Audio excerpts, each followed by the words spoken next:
បងពើសានេះ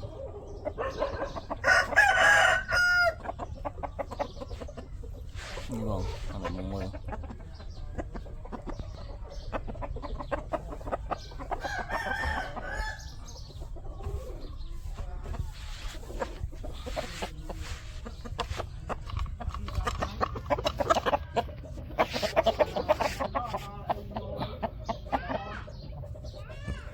សានេះហើយ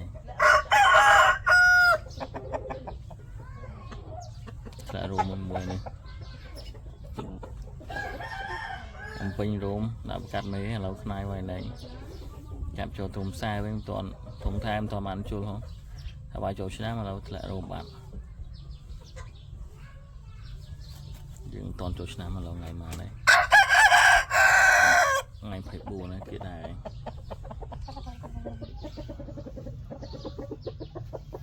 ដល់ក្បាលនេះ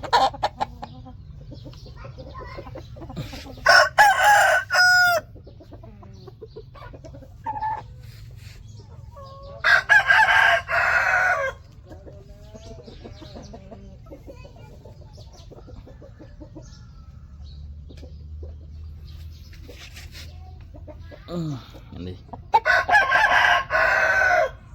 ចាំពីអេស៊ីក្រោះនេះដកទៅគូតមើលណាបាយនេះនេះស្អាតរួមណែបងថាជួលចូលឆ្នាំឥឡូវបងយកប្រកាន់មេបាននេះយកប្រកាន់មេកអែមណែបងឆ្លាញ់នេះបាសខ្សែវាស៊ីពួកនេះសេឡូអានេះ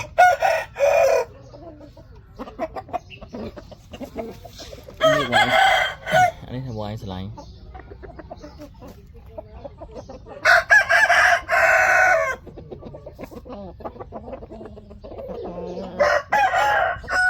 គីឡូ34នេះ